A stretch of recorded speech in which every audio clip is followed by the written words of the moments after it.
오늘 첫 번째 이 선악과에 대한 이 물음을 가지고 사랑은 선택이다, 이런 제목의 말씀을 나누려고 합니다. 우리 크리스찬들뿐만 아니라 교회를 다니지 않는 사람들이 제일 많이 묻는 질문 가운데 하나가 바로 선악과에 대한 이야기입니다. 하나님이 왜 선악과를 만드셨을까요? 사실 이게 굉장히 대답하기 어려운 부분이기도 하고 궁금하기도 한데, 사실 생각해 보면 이런 질문을 묻는 게 조금 문제가 있어요. 왜냐하면 아니, 하나님이 만들어 놓으셨는데 왜 우리가 자꾸 물어요? 하나님 마음 아니에요? 이런 걸 조금 유식한 말로 뭐라고 하냐면 하나님의 주권이다, 이렇게 말을 합니다. 그러니까 우리들이 풀어야 될 질문은 왜 만드셨는가, 이렇게 불평하는 것이 아니라 하나님이 선악과를 만드신 이유가 뭔지를 우리들이 아는 것이 중요할 것 같아요. 뿐만 아니라 우리들은 신앙생활하면서 이런 어려운 질문들, 풀지 못하는 문제들이 있는 거예요. 예수님이 예수를 믿는 자마다 구원을 얻는다고 하셨는데, 그러면 예수님이 오시기 전에 사람들은 어떻게 되었을까? 그들은 어떻게 구원을 받는가? 또 선하신 하나님이 이 세상을 창조하셨다고 하는데, 그럼 우리들이 살아가면서 겪는 이 악한 것들에 대한 문제는 무엇인가? 이런 질문들이 우리들에게 있는 거죠. 이런 문제들도 앞으로 다루게 될 거예요. 또 어거스틴이라고 하는 유명한 교부, 그가 이제 5세기에 살았던 사람인데요, 사람들이 어거스틴에게 이런 질문을 했습니다. 하나님께서 이 세상을 창조하시기 전에는 뭘 하고 계셨을까요? 궁금하세요? 그때 어거스틴이 이렇게 대답했어요. 그런 질문을 하는 사람을 위해서 지옥을 만들고 계셨습니다. 아무튼 이 문제를 풀 수 없다는 거죠. 사실 우리들의 삶에는요, 우리가 다 이해할 수 없거나 설명할 수 없는 문제들이 참 많이 있습니다. 사실 제가 이 말씀의 첫 번째 이 시리즈 제목을 어려운 질문, 명쾌한 해답, 이렇게 지었거든요. 근데 말씀을 준비하다 보니까 제가 명쾌한 해답을 할 자신이 없는 거예요. 그래서 예배팀들에서 이런 얘기를 했었어요. 목사님, 이거 포기하는 게 좋겠습니다. 사실 말씀을 준비하는 게 그렇게 어려웠어요. 그런데 이렇게 말씀을 준비하다가 어떻게 보면 이게 절충안이 될지도 모르겠다라고 생각했는데, 제가 이 제목이 나오기 전에 두 번째로 그러면 어려운 질문 명쾌한 해답이 아니라 어려운 질문 솔직한 해답으로 해보자, 이렇게 제목을 바꿔보기도 했어요. 그런데 우리들이 가지고 있는 이 문제들은 사실 우리들이 합리적으로 설명할 수 있는 것도 있지만 믿음이 아니고는 설명할 수 없는 것들이 있어요. 그래서 모든 것들에 대한 정답이 아니라 이 문제들을 우리들이 가지고 고민하면서 때로는 우리 안에서 소화가 되기도 할 거고, 우리의 믿음으로 이 문제가 해결되게 될 수도 있어요. 이 말씀도 제가 원고를 준비해 놓고 우리 평신도 묵상팀에게 말씀을 주고 피드백을 이렇게 받았어요. 이 말씀을 어떤 느낌으로 어떻게 묵상할 수 있는가? 한 분은 이런 이야기를 했어요. 목사님, 이 말씀을 읽다 보니까 이 제목이 이랬으면 좋겠어요. 어리석은 질문, 필요한 해답. 그러면서 로마서 1장 22절의 말씀을 인용해 줬는데, 세 번역어로 보면 사람들은 스스로 지혜가 있다고 주장하지만 실상은 어리석은 사람이 되었습니다. 우리는 굉장히 잘난 척하고 이런 질문들을 하지만 때때로 그 질문들이 어리석게 느껴질 수도 있겠다는 거죠. 그러면 신앙은요, 제가 대답하지 못하는 것에 대한 핑계를 대려고 하는 것이 아니라 사실 신앙은 굉장히 신비한 영역 가운데 있어요. 만일 이 신앙의 문제를 우리들이 합리적으로 다 풀어낼 수 있다면 이 신앙과 믿음이라고 하는 게 우리들에게 어떤 의미가 있을까요?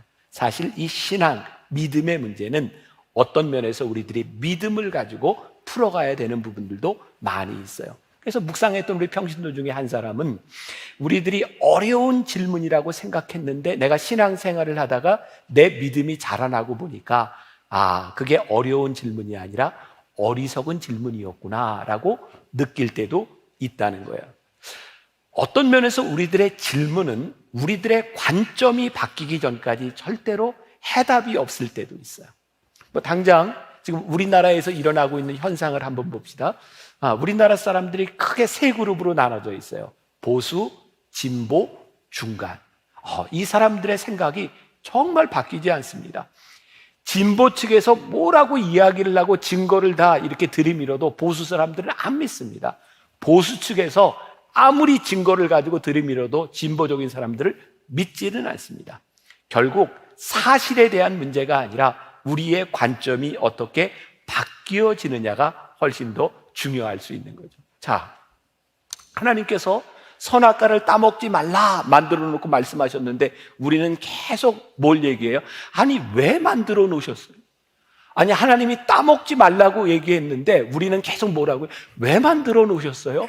이런 질문을 하고 있는 거죠. 자, 이 선악과에 대해서는 여러 가지 견해들이 있습니다. 그런데 그 중에 하나, 우리 기독교와 이 정통적인 교리와 굉장히 중요하게 부딪히는 점이 있는데, 우리나라에는 옛날부터 이 나라가 어려울 때 나라를 구하는 구세진인, 정도령 이런 게 있었잖아요. 미륵 이런 게 있었어요. 소위 말해서 통일교회 문선명, 또 영생교회 교주 조희성, 또 천부교회 박태선, 이런 사람들도 자기들이 메시아라고 하면서 이 교리를 바꿔놓죠. 여러분들 아시죠?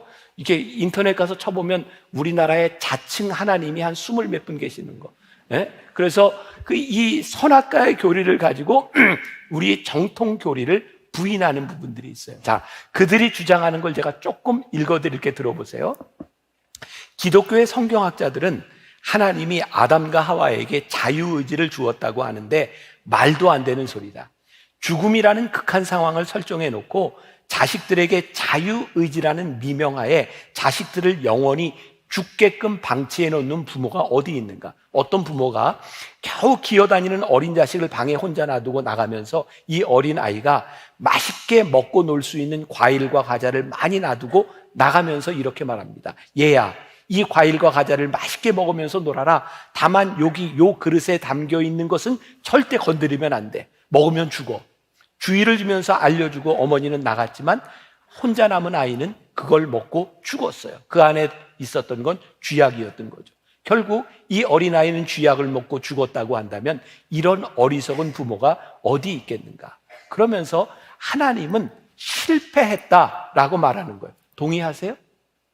어떻게 보면 이게 참 맞는 얘기 같습니다. 그래 정말 왜 하나님이 왜 선악과를 만들어 놓으셨어? 그런데 창세기 1장 26절에 보면 이 이야기가 전혀 맞지 않는다는 것을 우리들이 알게 되죠. 같이 읽어봅니다. 창세기 1장 26절 시작. 하나님이 이르시되 우리의 형상을 따라 우리의 모양대로 우리가 사람을 만들고 그들로 바다의 물고기와 하늘의 새와 가축과 온 땅과 땅에 기는 모든 것을 다스리게 하자 하시고, 하나님이 우리를 창조하셨는데요, 선악과를 만들어 놓으셨는데 우리를 아무것도 모르는 어린아이로 만드신 게 아니라 어떻게 만드셨다고요? 하나님의 형상을 따라 하나님의 인격을 가진 사람으로 만드셨고 우리로 하여금 이 세상을 다스릴 수 있는 권한과 권세를 우리들에게 주셨어요. 하나님이 우리를 어린아이로 아무것도 모르는 존재로 창조하신 것이 아니라 우리를 인격체로 창조하셨다는 거예요. 여기에서부터 우리들이 선악과의 문제를 풀어나가야 돼요. 그리고 이 선악과를 통해서 우리는 바로 이 인간론과 우리들에게 왜 죄가 들어왔고 죄가 어떤 문제가 있는지를 보여주는 인간론과 죄론에 대해서 우리들이 명확하게 알게 되는 거죠. 오늘 짧은 시간이기 때문에 여러분들에게 자세하게 설명하지는 못하지만 오늘 우리는 이 부분들을 다루게 될 거예요. 자, 묵상팀의 한 권사님이 아주 흥미로운 상상을 했어요. 여러분들도 여기에 대입해 보면 좋을 것 같아요. 자, 제가 조금 읽어드릴게요. 만약 우리 가족 3명만 에덴 동산에 살았다면 누가 가장 먼저 선악과에 손을 댔을까 하는 생각을 해보았다. 남편은 성격상 호기심도 적고 배만 부르면 아무 문제가 없는 사람이니 선악과는 절대 따먹을 일이 없었을 것이다. 오히려 내가 따먹으려고 하면 아니 다른 맛있는 게 널려 있는데 왜 그걸 먹어? 그거 말고 딴 거 먹어 라고 했을 것이다. 또 작년 말에 몸을 만든다고 독하게 운동했던 우리 아들, 선악과의 영양가를 분석해서 단백질 함량이 적다거나 먹은 후 근손실이 올 수도 있다고 하면 절대 안 먹었을 거다. 문제는 난데 워낙 호기심이 많고 궁금한 것도 많은 나는 뱀이 나를 꼬시기 전에 내가 먼저 뱀에게 가서 물어봤을 것이다. 야, 뱀, 너 선악과 먹어봤어? 먹을만해? 한 입만 먹어도 눈이 확 밝아지냐? 아니면 반 개쯤 먹어야 되냐? 샐러드 해 먹어도 효과가 있을까? 말려 먹는 건 어때? 라며 이것저것 간을 보면서 물어보고 결국엔 따먹었을 것이다. 그리고 나서 모든 원인을 하나님께 돌리며, 하나님은 누구보다도 나를 잘 아시면서 왜 쓸데없이 저런 걸 만드셔서 나를 힘들게 하시냐고, 이 모든 책임은 전적으로 하나님께 있다고 나름 논리적인 척하며 하나님께 박박 대들었을 것 같다. 마지막으로 어느 목사님이 선악과에 대해 말씀하셨던 것이 생각나 적어본다. 아담과 하와가 우리나라 사람이었다면 뱀이 유혹할 때 선악과를 안 떠먹었을 것이다. 뱀을 잡아먹었지. 네. 이 어떤 목사님이 제가 오래전에 얘기했던 저 같아요. 그러면서 마지막으로, 목사님, 만약 목사님께서 아담이나 하와였다면 어떠셨을 것 같아요? 목사님의 답이 궁금합니다. 그래서 생각해 봤어요. 나는 어떻게 했을까? 저는 선악과를 안 떠먹었을 것 같아요. 왜냐하면 하나님이 따먹지 말라고 했으니까. 그러니까 하나님을 믿는 우리들에게 이 선악과는 어쩌면 큰 유혹이 되지 않을 수도 있어요. 하나님이 말씀하셨으니까. 문제는 하나님을 믿지 않는 사람들에게 이 선악과는 늘 유혹이 될 것 같다는 생각이 들어요. 자, 이제 말씀으로 또 이제 들어가야 선악과의 문제를 풀어봅니다. 하나님은 왜 선악과를 만드셨을까요? 이 물음은 전적으로 창세기 1장 26절, 우리들이 조금 아까 읽었던 말씀과 연결되어 있어요. 하나님이 하나님의 형상을 따라 우리를 만드셨다. 그리고 하나님은 우리 인간을 만드신 목적을 뭐라고 말씀하시냐면, 하나님과 우리들 사이에 교제하기 위해서 우리 인간을 만드셨다는 거예요. 이 교제, 우리를 인격적으로 만드셨다고 하는 것은 우리들을 로봇처럼 만드신 것이 아니라 하나님과의 관계성 속으로 만드셨다는 거예요. 그런데 창조주 하나님께서 우리 피조물을 만드셨을 때 창조주와 피조물 가운데는 이 간격이 존재하는 거예요. 그래서 이 간격을 좁히는 방법은 피조물을 하나님처럼 이렇게 높여주거나 아니면 창조주가 피조물처럼 내려오는 방법이 있는 거죠. 이 선악과는 하나님께서 첫 번째 방법을 택하셨다는 거예요. 선악과를 만드시고 우리에게 자유의지를 주셔서 너희들이 하나님의 형상을 따라 선택할 수 있는 의지를 가진 존재로 만드신 거예요. 근데 문제는 인간이 하나님께 불순종함으로 인하여 이것을 먹으면 정령 죽으리라고 말씀하셨는데, 불순종함으로 인하여 우리들이 죽음으로 내려가게 된 거죠. 그래서 하나님께서는 어쩔 수 없이 인간의 몸을 입고 성육신하셔서 우리들에게 내려오셨어요. 가만히 보니까 선악과와 성육신하신 하나님은 하나님께서 우리를 사랑하신다고 하는 동일한 방법, 우리를 사랑하신다고 하는 분명한 표현을 우리들에게 해주고 계신 거예요. 자, 선악과를 만드시고 하나님께서 무섭게 경고하시죠. 창세기 2장 17절에 보니까 내가 먹는 날에는 정령 죽으리라. 이 선악과를 따먹음으로 인해서 우리들이 자유로 이 죄를 지음으로 불순종함으로 인하여 하나님과 우리들 사이에 관계가 깨어지고 분리가 일어난 거예요. 우리 가운데 죄가 들어오게 된 거죠.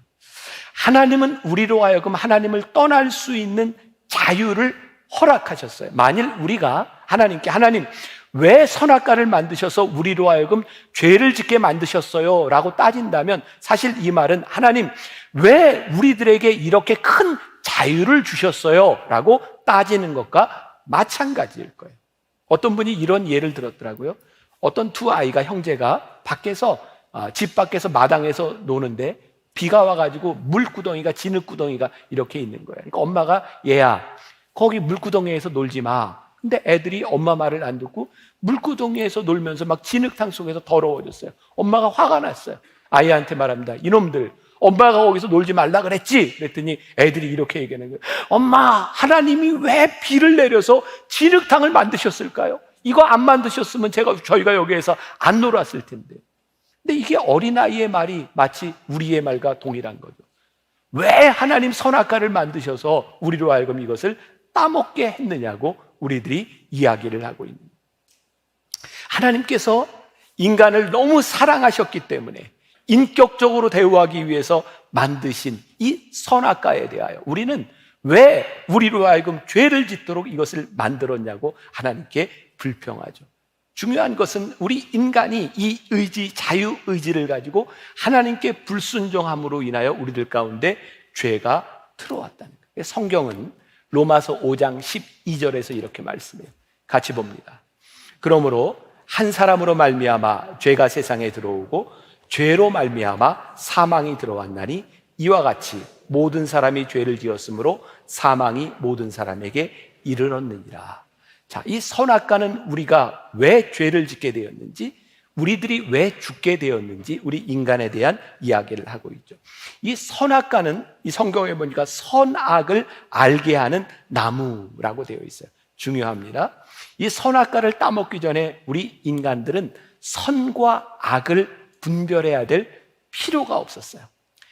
하나님께서 에덴 동산을 만드시고 뭐라고 말씀하셨냐면, 동산 각종 나무의 열매는 내가 임의로 먹되, 여기 임의로라고 하는 말이 영어로 freely, 자유롭게 먹어라.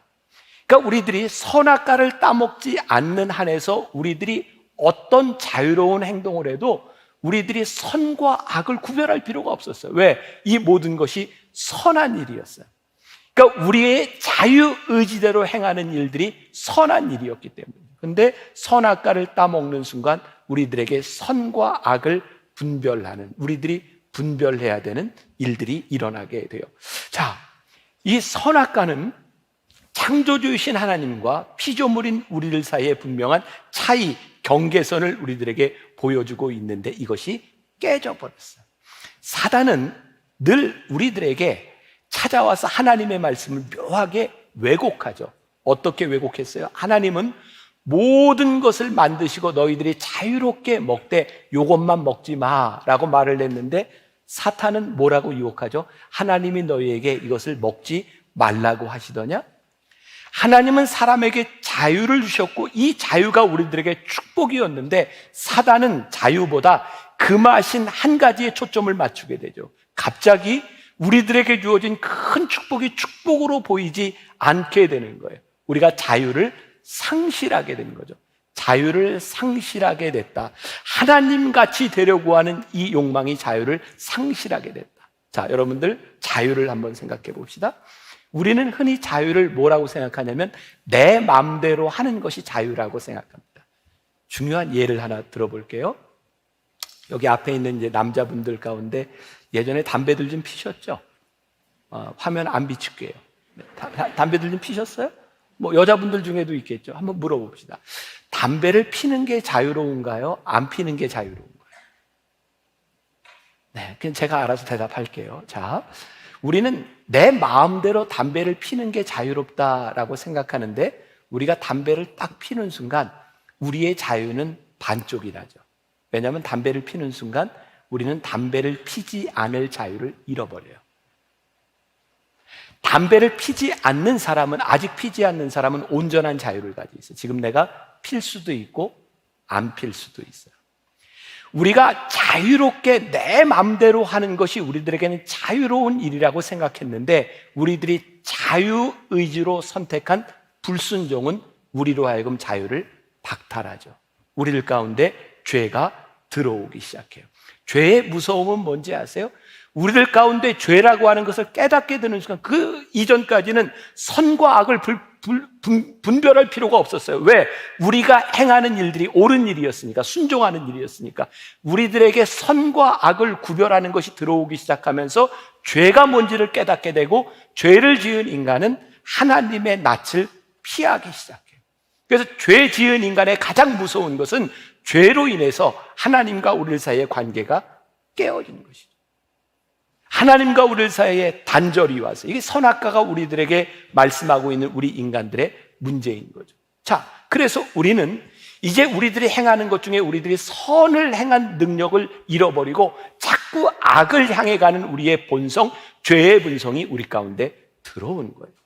그러니까 여기 있는 여러분들, 저를 포함해서 우리가 살아가면서 왜 내 속에는 죄성이 있는가, 죄를 향한 마음이 있는가, 왜 나는 이렇게 순수하게 살아갈 수 없는가라고 하는 고민은 우리 인간들이 가지고 있는 죄성 가운데 있는 거예요. 죄성이 어떤 건가요? 제가 예를 들어볼게요. 제가 이제 영성 훈련을 할 때 이게 첫 시간에 늘 하는 이야기인데, 제가 20여 년 전 우리 이제 학생들을 데리고 청년들을 데리고 중국에 단기 선교를 갔을 때 그때 하이라이트 코스 중에 하나는 뭐냐면 저 압록강 철교에 가서 저 북한 쪽을 바라보고 북한 쪽까지 가보는 거예요. 그때 20여 년 전에 그 굉장히 그런 익사이팅한 경험이었던 것 같아요. 그래서 그 압록강이 철교를 이렇게 이제 올라가서 걷는데 거기 올라가는데 돈을 내야 돼요. 중국 공안들이 돈을 받습니다. 그런데 이런 이야기를 하죠. 저 압록강 철교 딱 중간에 가면 이쪽은 중국 땅, 이쪽은 북한 땅인데 북한 땅에 넘어가면 안 된다는 거예요. 근데 그걸 어떻게 하냐면 철교 색깔이 중간에 딱 다릅니다. 북한 쪽하고 중국 쪽하고. 근데 그 사람들이 이런 제안을 해요. 돈을 조금 더 내면 북한 쪽까지 넘어갔다 올 수 있습니다. 근데 뭐 꼭 굳이 그렇게 해야 되는가? 그래서 돈을 안 냈거든요. 근데 그 사람들이 뭐라고 얘기하냐면 절대로 북한으로 넘어가면 안 됩니다. 근데 정말 이 철교 위에 올라가면 북한 군인들이 빨래하고 목욕하고 이러는 게 다 보여요. 정말 가까워요. 제가 이제 학생들을 데리고 철교를 이렇게 걸어가게 되었는데 정말 중간에 가니까 딱 색깔이 달라요. 저쪽은 북한, 이쪽은 중국. 근데 머릿속에 뭐가 남아있어요? 절대로 거기는 가면 안 된다는 거예요. 근데 그게 그렇게 가고 싶은 거예요. 그래서 제가 거기서 그 중간에 가 있다가 북한 쪽 그 다른 색깔 철교를 딱 밟고 왔어요. 뭐 아무 일도 없어요. 근데 왜 저에게 그 발을 밟고 싶은 욕구가 생겼냐면 하지 말라는 거예요. 그러니까 죄성에 들어온 우리 인간들에게 율법이라고 하는 것은 우리로 하여금 우리를 보호해 주는 것이 아니라 죄를 짓지 말라라고 하는 것이 우리를 보호해 주는 것이 아니라 그 율법이 우리들에게 오히려 올무가 되고 우리를 죄 가운데 빠지게 했죠. 로마서 3장 23절에 보니까 모든 사람이 죄를 범하였음에 하나님의 영광에 이르지 못하게 되었다. 그래서 죄를 지은 인간, 우리 속에 있는 죄성을 가지고 있는 인간들은 자꾸 하나님의 낯을 피하게 되는 거예요. 문제는요, 우리들이 하나님의 낯을 피하는 이 죄성으로 말미암아 우리의 자유의지는 자꾸 죄를 향해 가고 있다는 거예요. 다시 말해서 우리의 자유의지가 우리들의 삶이 하나님의 낯 안에 우리들이 있으면 죄의 성향으로부터 멀어지는데 죄가 우리 속에 들어옴으로 인하여 우리가 자꾸 하나님의 낯을 피하여 가기 때문에 우리들이 죄성에 자꾸 약해지고 넘어집니다. 사실 지난 목요일 날 찬양 집회를 하면서 저에게 참 놀라운 그런 영적 경험이죠. 오랜만에 우리가 코로나로 인해서 이렇게 모이지 못했었는데 그날 찬양을 하는데요, 우리 성도들이 그냥 이렇게 제 느낌에 찬양하는 가운데 그냥 하나님이 오래 기다리셨구나, 이게 주의 임재가 여기에 있구나 하고 다 일어나서 찬양을 하는데 주의 임재 가운데 있는 거예요. 하나님이 여기 함께 하시는구나. 우리가 하나님의 낯을 피하여 있는 장소가 아니라 하나님의 임재가 우리 가운데 있습니다. 하나님의 영으로 우리들이 충만할 때, 하나님의 낯에 우리들이 있을 때 우리들이 죄를 이길 수 있는 성향들이 생기는데 죄의 본성이 우리들 가운데 들어와서 자꾸 하나님을 피하는 우리들의 모습들이 되었던 거죠. 그럼 우리들에게 이런 질문이 생기는 거예요. 그러면 하나님은 우리들이 타락할 줄 모르고 선악과를 만들어 놓으신 겁니까? 자, 이 문제에 대한 답을 좀 풀어보죠. 하나님은 사랑 때문에 눈이 멀었다라는 책이 있습니다. 그 책에서 하나님께서는 인간을 너무 사랑하셔서 실수하셨고 그것 때문에 고생하신다는 거예요. 이 표현은 진짜 실수하셨다고 하는 것이 아니라 하나님께서 우리를 너무 사랑하셔서 하나님의 아픈 마음을 가지고 계시다는 거죠. 하나님은 우리를 너무 사랑하셔서 하나님이 어려운 길을 향해 가고 계신다는 거예요. 성경을 우리들이 흔히 이렇게 얘기합니다. 하나님의 러브 스토리라고, 우리를 얼마나 사랑하시는지를 말씀하고 계시는 거예요. 하나님께서 우리를 사랑하셔서 선악과를 만들어 놓으셨고 타락한 우리 인간들, 죄에 빠진 우리 인간들 하나님이 끝까지 우리를 잊지 않으시고 기억하시는 하나님의 사랑이, 하나님의 약속이 있는 것이 하나님의 말씀이라고. 그러면 이사야 49장 15절부터 16절까지 말씀 보세요. 하나님을 배신하고 타락했던 죄에 빠진 인간들을 향한 하나님의 마음이에요. 같이 읽겠습니다. 시작. 여인이 어찌 그 젖 먹는 자식을 잊겠으며 자기 태에서 난 아들을 긍휼히 여기지 않겠느냐. 그들은 혹시 잊을지라도 나는 너를 잊지 아니할 것이라. 내가 너를 내 손바닥에 새겼고 너의 성벽이 항상 내 앞에 있나니. 젖 먹는 어미가 어찌 그 자식을 잊겠느냐. 자기 태에서 난 아들을 긍휼히 여기지 않을 자가 누가 있겠느냐. 그러나 혹시 그들이 잊을지라도 나는 너희를 잊지 아니하리라. 하나님의 사랑이 끝까지 우리들에게 있다는 거예요. 얼마 전 제가 신방했을 때 그런 일이 있었어요. 신앙생활을 시작한 지 얼마 안 되는 분인데 이분에게 불행이 찾아왔어요. 조카가 암에 걸렸다는 이야기를 듣고, 이게 암은 이게 가족력이 있으니까 그분이 병원에 가서 검사를 했는데 이분도 유방암이 있다는 진단을 받았어요. 그것 때문에 놀란 오빠가 또 검사를 받았는데 임파선암이 있다는 결과를 받았어요. 이분이 이렇게 하소연을 하는 거예요. 우리 가족이 하나님께 버림받은 것 같습니다. 어떻게 이럴 수 있습니까? 근데 제가 이야기를 하다 이분에게 이런 말을 했어요. 아니요.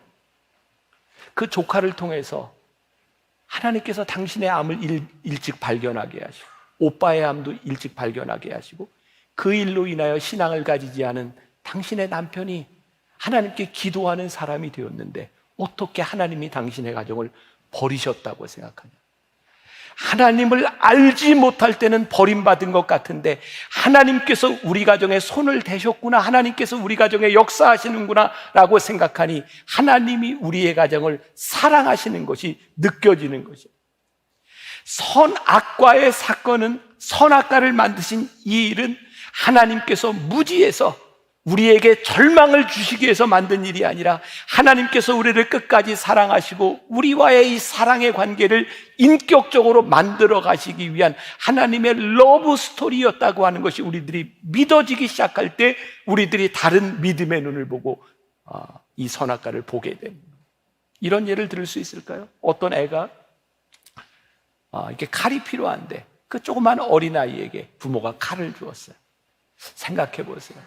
칼을 쥔 아이가 불안할까요? 칼을 쥔 아이를 바라보는 부모의 마음이 불안할까요? 하나님이요, 우리를 사랑하셔서 주신 그 선악과는 하나님의 애타는 마음이 있다는 생각이 들어요. 여기 혹시 선생님들 계신지 몰라요. 선생님들이 쉽게 아이들을 가르치려면 아이들을 인격적으로 대우하지 않으면 됩니다. 애들을 때리고 애들을 윽박지르고 명령하면 그런 선생질이 쉽습니다. 그러나 선생님으로 아이를 사랑하고 아이를 인격적으로 대하면 선생님이 하는 일이 그렇게 쉬운 것이 아니죠. 누가복음 15장에 탕자의 비유가 있어요. 아버지가요, 이 못된 아들이 아버지가 살아있는데 유산을 떼어달라고 그 유산을 가지고 자기 마음대로 살아가겠다고 하는 그 아들에게 유산을 떼어줍니다. 여러분 어떻게 생각하세요? 그 아버지가 그 아들에 대한 소망이 있었을까요? 그래, 네가 가서 잘 성공하고 좋은 아들이 되겠다라는 마음으로 주었을까요? 전 그렇지 않다고 생각하거든요. 아버지가 그 아들에게 유산을 떼어줄 때 그 마음이 얼마나 안타까웠을까요? 잘못될 확률이 많은 저 아들을 바라보며, 그러나 아버지는 끝까지 그 아들을 기다리고 하나님께서 우리를 인격적으로 대우하셨다고 하는 그 말은 하나님의 아픔이 있는 거예요. 우리를 인격적으로 대우하심으로 인하여 하나님의 사랑의 이야기가 안타까움으로 계속되고 있습니다.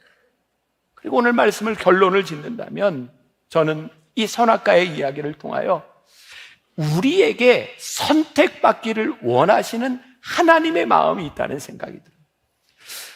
자유의지, 하나님께서 우리들에게 자유의지를 주셨다고 하는 것은 하나님이 우리를 로봇처럼 만들어서, 그런 거죠. 로봇 칩을 딱 만들어서 너는 하나님을 사랑하는 존재야, 하나님을 찬양하는 존재야. 그래서 삐리리 하나님 사랑합니다, 삐리리 하나님 찬양합니다, 하나님 찬양합니다, 이런 존재로 우리를 만드시지 않았다. 우리의 자유의지로 우리들의 인생 가운데 우리들 앞에 선악과가 있는데 이 선악과가 있음에도 불구하고 하나님, 제가 하나님을 사랑합니다라는 존재로 우리를 만드셨다는 거예요. 선악과를 따먹은 어떤 사람은 왜 나에게 이런 시험을 주시나요? 선악과를 만들지 않았다면 제가 죄를 짓지 않았을 텐데요. 죄를 짓고 이렇게 말을 하는데, 어떤 사람은 선악과에 대하여 이렇게 이야기합니다. 하나님, 선악과가 없었더라면 제가 하나님을 사랑한다는 것을 어떻게 표현할 수 있었을까요? 하나님이 선악과를 먹지 말라고 말씀하셨기 때문에, 이것은 손대지 말라고 말씀하셨기 때문에 제가 하나님을 사랑한다고 하는 것을 이렇게 표현할 수 있는 것, 이것이 선악과 때문이 아니겠습니까? 그럼 옛날 성경시대에는 노예 제도가 있었어요. 주인이 노예를 사랑하게 됐어요. 주인이 노예를 사랑하고 이 노예가 나를 사랑하는지 그것을 알려면 어떻게 해야 될까요? 노예는요, 주인이 시키는 대로 하는 거거든요. 나는 너 사랑해, 너 나 사랑해라. 그러면 노예는 주인을 사랑해야 되는 거예요. 근데 그 사랑이 무엇인지 그 노예에게 선택받기 위해서는 그 노예를 자유하게 놓아줘야 되는 거예요. 네 마음대로 선택하고 네 마음대로 생각하고 네가 마음대로 결정할 수 있어. 그때 그 선택받는 사랑이 진짜 사랑인 것을 알기 때문에, 그것이 인격적인 관계이기 때문에 자유를 주는 거예요. 선악과는 하나님께서 우리들에게 주시는 가장 명백한 자유, 인격적으로 우리를 대하시는 사랑, 그리고 우리로부터 선택받기를 원하시는 하나님 아버지의 안타까운 마음이 이 선악과 가운데 있는 거죠.